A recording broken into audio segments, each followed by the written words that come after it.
Halo guys, ketemu lagi di channel aku. Kali ini aku bakal bahas lagi tentang LPDP.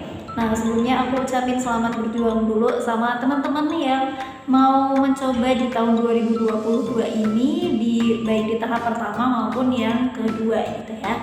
Nah, mengingat sekarang ini masih ada di tahapan seleksi administrasi, jadi aku bakal bahas lagi salah satu hal yang mungkin paling penting juga di sini ya teman-teman, di seleksi administrasi. Oke. Nah, di sini aku bakal bahas tentang tips-tips gimana sih cara ngisi isian form diri ya, teman-teman, yang isinya itu tentang soal-soal psikolog gitu.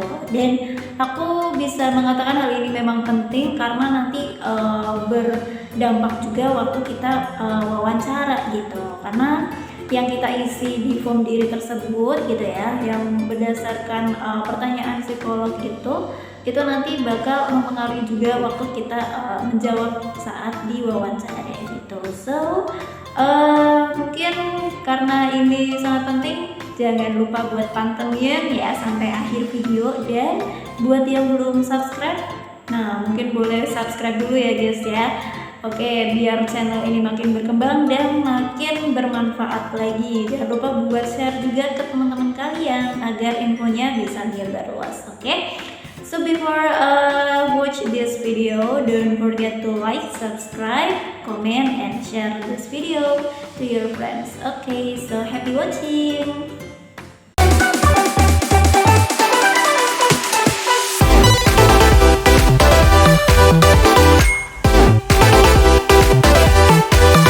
Oke, langsung aja kita mulai. Di sini aku bakal spill beberapa list pertanyaan ya yang ada di isian form di data diri itu. Untuk yang bagian-bagian awal itu masih seperti biodata diri pada umumnya, teman-teman ya. Ada nomor NIK, kemudian nama kita, status, kemudian nama ibu ya, tanggal lahir dan lain sebagainya, hingga IPK kita itu ya.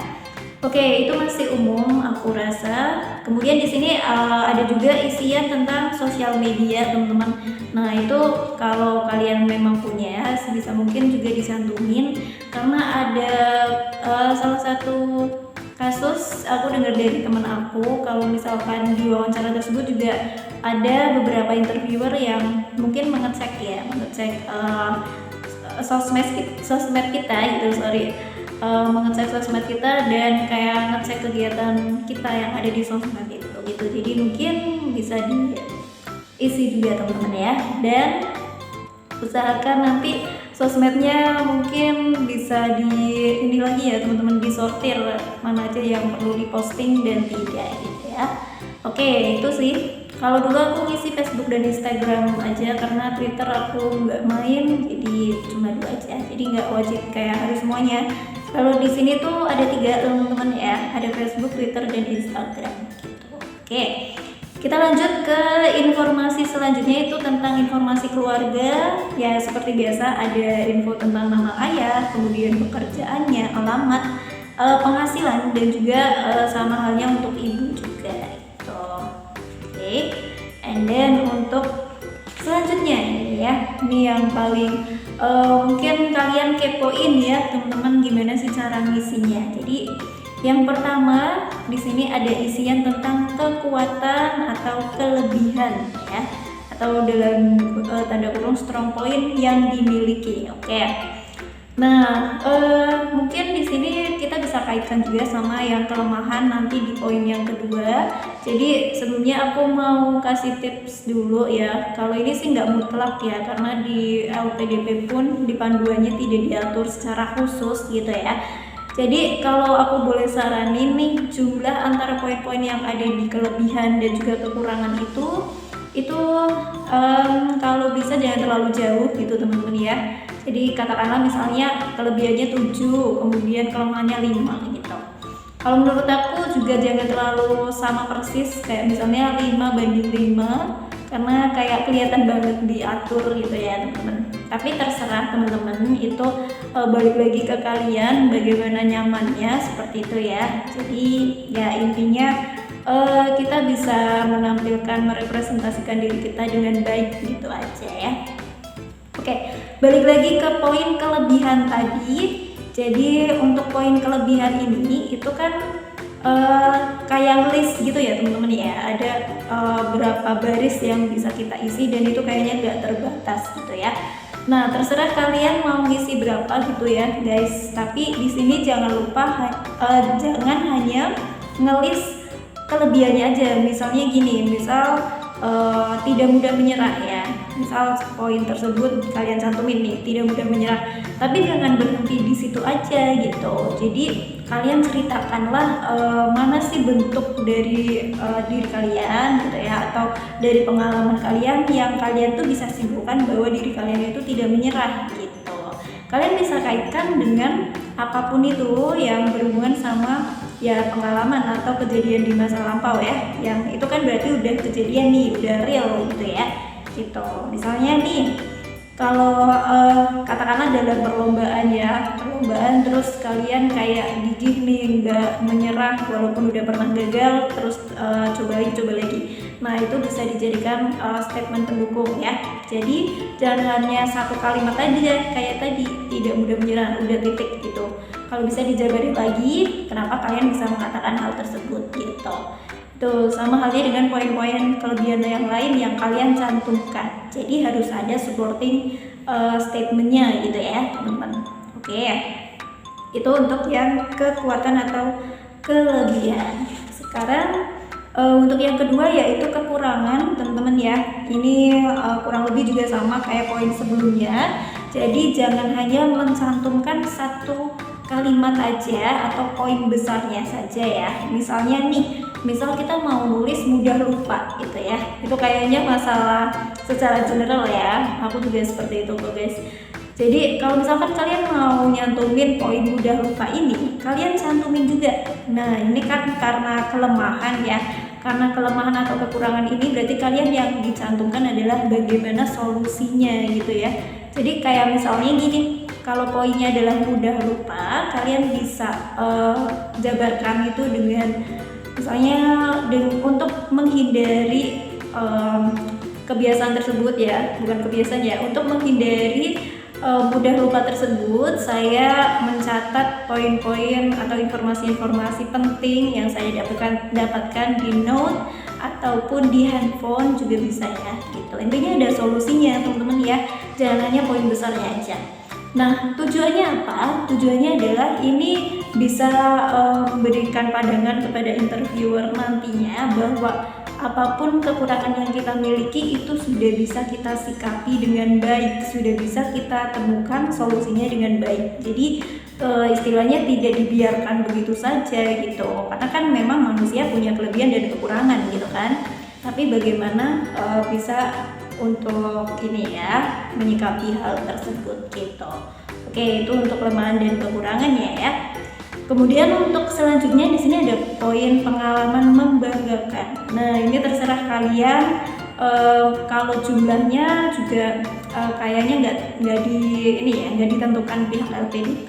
Kalau waktu itu saya cuma nyantumin satu gitu, jadi semacam menceritakan aja tentang pengalaman yang membanggakan saat itu gitu. Kalau ini ya dalam bentuk deskripsi aja teman-teman ya, bukan poin sepertinya kalau menurut saya ya, karena kita hanya menceritakan situasi pada saat itu yang memang membuat kita menjadi hal tersebut adalah hal yang membanggakan gitu. Nah ini sama juga dengan poin selanjutnya yaitu pengalaman kurang membanggakan gitu.